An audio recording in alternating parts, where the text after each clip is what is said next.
নমস্কার বন্ধুরা, ওয়েলকাম সন্ধ্যানাথ ব্লগে অনেক অনেক স্বাগত। আশা করি তোমরা সকলেই ভালো আছো। তোমাদের ভালোবাসাতে আমিও ভালো আছি। তা দেখো, আজকের ব্লগে দেখাবো যে কি রান্না করছি। প্রথমে দেখাই, পটল ভাজলাম, পটল ভাজা করলাম, ভাত ফ্যান ঝরাতে দিয়েছি, আর আলু উচ্ছে পেঁয়াজ ভাজা করছি। আর চিকেন হবে, দেখতে থাকো, সাথে থাকো। চা দিয়ে রুটি খেলাম, আর দুটো রুটি রয়েছে, দুপুরবেলা খেয়ে নেবো। আর দুধ চাল দিলাম, দুধটা কেনা আছে, সাথে থাকো। দেখো বন্ধুরা, রান্না করতে করতে মাঝে মাঝে এক্সট্রা কাজও কিছু করতে হয়। এই জুম দিয়ে আমি একটা নিয়ে নেবো, নিয়েছি ওই দিকটা খানিকটা, ভালো এতে নিয়ে নেবো, পরিষ্কার একটা নিয়ে টাইলসগুলো একটু মুছে দেবো। দেখো কি চকচক চকচক করবে। রোজ রান্নার পরে একবার করে পরিষ্কার করে মুছে নিই।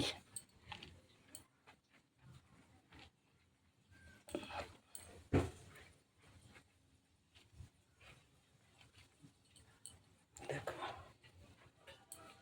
এদিকে রান্না হচ্ছে হোক। এই টাইলসগুলো মোছা হয়ে গেছে, আর একবার ভালো করে মুছে দিলাম।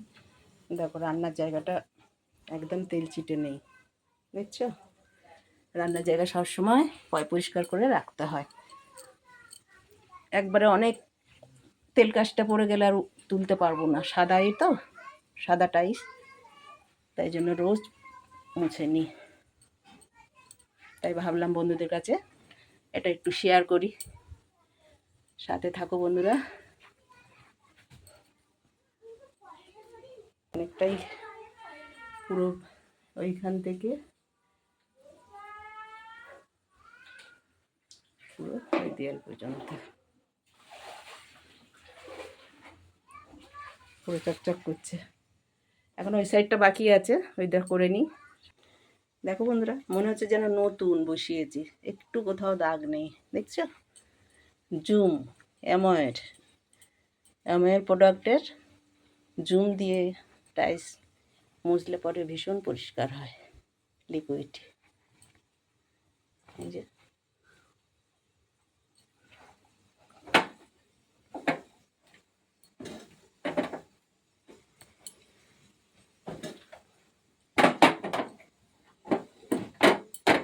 পুরো রান্নাঘর আমার পরিষ্কার হয়ে গেল। এবার দেখব উচ্ছে ভাজা কত দূর।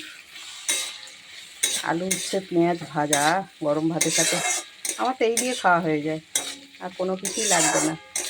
মাছ মাংস আমি অত পছন্দ করি না, আর রোজ রোজ মাছ মাংস খাওয়ার থেকে নিরামিষ খাওয়া অনেক শান্তি। নিরামিষ বলতে কি, পেঁয়াজটা আছে, পেঁয়াজ তো খাওয়াই যায়, সেটা কোনো ব্যাপার না। একটু জোরে দিই গ্যাসটা, তাড়াতাড়ি ভাজা হয়ে যায়। সাথে থাকো। দেখো বন্ধুরা, চিকেনটা ফুটছে, চিকেনটা বসিয়ে দিয়েছি। একটু ব্যস্ত ছিলাম, সব কিছু তোড়জোড় করে বসিয়ে দিয়ে তারপরে দেখাচ্ছি। ফুটছে, হয়ে এসেছে প্রায়, দেখতে থাকো। দেখো, চিকেন হয়ে গেছে বন্ধুরা, চিকেন রান্না হয়ে গেছে। এবার কড়া বসিয়ে দিয়েছি সমুদ্রের কাঁকড়া, এটা কষা কষা করবো। তার জন্য আলু কেটে নিয়েছি, মশলা মিক্সিতে করে নিয়েছি, দেখতে থাকো। কড়া বসিয়ে দিয়েছি, জিরে ফোড়ন দিয়ে দিয়েছি, একটা তেজপাতা দিয়ে দিলাম।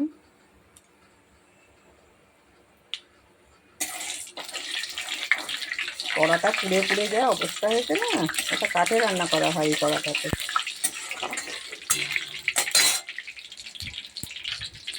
আলুগুলো কেটে রাখা আলুগুলো দিয়ে দিচ্ছে।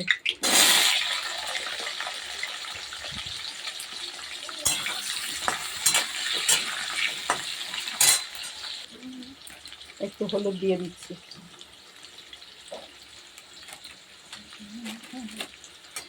হলুদ দিলে কি তাড়াতাড়ি ভাজা হয়, আলুটা আলু দেরি হয় ভাজতে। ভাজা হোক, আলুগুলো ভাজা হয়ে গেছে, দেখো লাল লাল করে ভেজে নিয়েছি। এবার আমি কাঁকড়াগুলো দিয়ে দেব, একটু ভাজা হয়ে যাবে।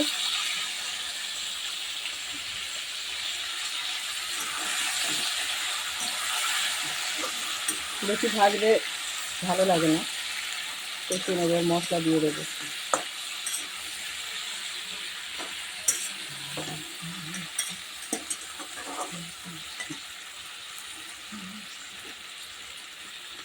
প্রথমে হলুদ দিয়ে দেবো,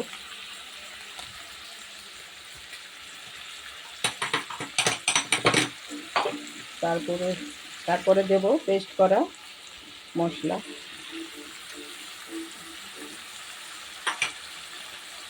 তারপরে দেব জিরে ধনের গুঁড়ো সামান্য, বেশি না।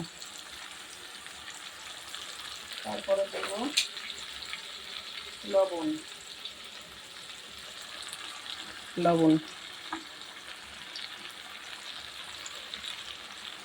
দিয়ে এবার কষাবো।